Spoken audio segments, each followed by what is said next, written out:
This is the Hidden Killers Podcast with Tony Bruschi and continuing coverage of the case against Bryan Kohberger. What's really disturbing, that last piece there on the intro, if you're watching this, you know what I'm talking about. If you're listening to it on the podcast, it was an image of Kohberger's bathroom shot with the thumbs up that everybody speculated going, oh my God, is that real? I mean, it is real, but oh my God, if he killed him, how disturbing is it that shot of him in the bathroom with the thumbs up, what the hell is that? And we speculated early on, like, is this a nod to American Psycho? Because he kind of looks like that. The thumbs up is Bundy. The fact it's a shower Psycho. There's a lot in that shot, and we had actually thrown it into AI, and it animated it where he kind of waves his thumb a little bit, and it's pretty haunting and scary. But he did that. He killed those 4 people, then a few hours later took the shot. 1,000% happened. God. There's a lot of pieces in this now that we know he's guilty, now that he's admitted his guilt, that are now coming to fruition and are coming to light from earlier chapters in this. And it just kind of blows your mind. Like, oh my God, that they did do it like this. We've all heard chilling phrases. He seems so normal. It's become the unsettling cliche in true crime. The neighbor, the friend, the student who once suspected could not ever commit horrific crimes, but then they do. And the perplexing, deeply troubling saga of Bryan Kohberger. That phrase took center stage yet again, recently echoed by one of the most renowned criminal psychology experts around, Dr. Catherine Ramsland. Ramsland, of course, famous for her close study of serial killers, including the notorious BTK killer. She's been on our show before talking about it. She's been unable to talk about the case against Kohberger until now.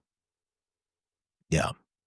She sat down for a rare and revealing interview with News Nation's Brian Enton to unpack her experiences teaching Bryan Kohberger directly, back when he was just another eager, intelligent student rather than an infamous accused murderer. During their conversation, Ramsland described a bright, polite student who never raised a single red flag. There were no flashing neon signs that screamed, "Killer in training!" Just a diligent scholar with a fascination for the intricacies of crime, capable of digging into the darkest corners of human psychology without revealing any darkness of his own. But here's the uncomfortable twist. Ramsland herself now openly wonders if Kohberger absorbed her teachings about antisocial personalities and criminal minds not as tools for good, but rather it's like a sinister manual, weaponizing knowledge she hoped would be used to prevent crimes, not be used to commit them. And it's not her fault by any means, because Catherine has inspired thousands of people over the years to do the right thing, to get into criminal justice, to get into the FBI, to get into all sorts of fields and areas of study in this area to do good. By sheer numbers, you're going to have one that slips through the cracks. You're going to have one that's in there for the wrong reasons, and you are not going to be able to identify it. Even the best in the world raises an unsettling question we all have to grapple with. Can our best intentions, our best education, inadvertently provide the keys to violence for someone already predisposed to harm? And the answer is yes. But so can the world. He just happened to get really, really close to some of the best. Not a lot of people are able to do that. Let me know your thoughts in the comments as we dive into our conversation here with Shavaun Scott. Comment section is on YouTube, so if you want to join us over there, just search Hidden Killers with Tony Bruschi, and you can comment away on our conversation or conversations, because there's a lot of videos. We have hundreds of videos with Shavaun talking about all different cases, and check them out. You'll love it on our YouTube channel, Hidden Killers with Tony Bruschi. And do hit subscribe there, too, if you don't mind. Really appreciate it. So joining me to unravel this troubling psychological puzzle is psychotherapist Shavaun Scott. Years of experience delving into the darkest corners of the human psyche. Shavaun's going to help us explore the line between fascination and fixation, education and exploitation. Started by asking her the question many of us were pondering: how can someone like Kohberger so completely mask their violent intent, even from an expert like Katherine Ramsland herself? Katherine Ramsland finally has broken her silence on this case. She spoke to News Nation's Brian Enton just the other night about what she could on the case. There are still things she can't talk about because of, I forget the term, but it's like HIPAA almost for teachers and students, where there's certain things you can't discuss. But she was able to talk about her interaction somewhat with her feelings about him. And she came out and said there really wasn't any red flags for the most part. He seemed very much as a student of hers that he was very astute, very polite, very interested, very passionate, had the mental capacity to really get into the information that they were studying and contextualize it and dig deep into it. Not the, I wasn't expecting her to be like, he was eager to kill and just learned how to fly the plane up and not fly it down. It wasn't like that. What do you take? Are you surprised by that at all? Or is that kind of what you would think that this person would have been like if you were to look back on this retrospectively, as if he had been a student or when he was a student? Yeah, his craziness, his dark side, all occurred internally in his head. I think even though people thought he was weird, nobody would have guessed he had the kind of violent fantasies that he had. And so a person like this is very good at compartmentalizing, at keeping it buttoned up, and playing a very polite, appropriate role, certainly with a teacher who's an authority figure. Yeah, that's the interesting part of this. And I remember we had the conversation earlier on about Howard Bloom has the article out where he theorized, did he do all of this in some crazy way to try and impress Katherine? Katherine had mentioned something yesterday with Brian Enton about it, being a little bit concerned looking back. Did he use what he was taught about the antisocial personality end of things, about how to plan a crime, how to investigate a crime? Is this someone who used that for all the wrong reasons? Not that it's something that should necessarily discourage her, but she did bring up, we hope that most people that go through this, they come out the other side and they are going to go use this for good. They're going to go be investigators. They're going to go work in law enforcement, investigative work, whatever have you. But every once in a while, there's going to be someone that comes through like this and uses it for the wrong reasons. When he set out to go down this path as being educated in criminal justice, do you think this was the goal? Was this a long-term goal of Kohberger's when he went down that road? I have said that from the beginning, that there's a certain percentage of people who study criminology, forensic science, because they want to learn how to be a better criminal and how to get away with that. You even see that sometimes in people who become law enforcement officers. It's like, now I've got the power here. How can I wield this? How can I get away with it? How can I satiate my desire for beating people up and being a violent person? That's not the majority, but you do get people who go into it for the wrong reasons, and it's often not picked up if they're a good psychopath. Yeah, clearly. What do you think is going through his mind right now? Is this genuine remorse that for what he did and now he's finally coming out, or is this I got caught, and as we talked earlier, it's this very mechanical thinking?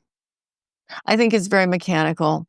I don't think he's capable of remorse. Anybody capable of remorse would not have done a crime like this. My God, how awful. 4 sleeping college students. This guy doesn't have a conscience. He simply doesn't. I think his only remorse is that he left the damn knife sheath behind. He's probably perseverated on that one every day since. Is this another thing we had talked about for a long time? Is this part of him basically getting what he wanted at the end of the day? He is now infamous. He is now up there with the likes of Bundy and the likes of BTK and all of that. And obviously, in his normal life, he was a very average dude for the most part, or less than. Yeah. This is the one thing that he seemed to have grasped onto and feel in his mind that he was great at. Obviously not so much, but he's now in that chair, and he's now going to be studied. He's going to be interviewed. Who knows what he might do? He might write a book or something. He can't profit off of this. There's laws against that, but it doesn't mean he couldn't become someone who speaks and is studied. Even Catherine Ramsland just said with Brian Enton, she'd be interested in studying him and sitting down and talking with him and trying to get a grasp on how his thought processes worked. Do you think that's part of this? Do you think this is just, okay, he's making the best of whatever situation comes his way, and now he gets to be infamous? 100%. I think that was very, in large part, there were multiple reasons that he had these fantasies, but I think the fantasy of being a grandiose murderer in the leagues of Bundy and BTK, I think all along that was his goal. And there's a part of him that's enjoying it still, even, 4 life sentences. He's never going to be out again. In his mind, it was worth it to be a person who will never be forgotten. Is it, what can we glean? What can be learned from someone like Kohberger, from someone who psychologically is going to study him, like a Catherine Ramsland? What are we looking for when we're looking at this retrospectively? Someone who has said, yep, I did it. Obviously, we can hear about his planning. We can hear about the logistics of what was done. But are we going to ever, this is one guy. Are there clues? Are there cues? Are there things we can learn from his behavior that can help prevent this and other potential Kohbergers out there that pop up every now and then? What can be gleaned by studying him further? It's a really hard one. Can we dissect brains? Yeah. I don't think we're very good at the neuroscience of this yet. There are indications that people that commit crimes like this, that are extremely psychopathic, their brains are different. They came out of the chute different. And can we hope to understand that better someday in some way? Definitely. I don't know if the science is there yet.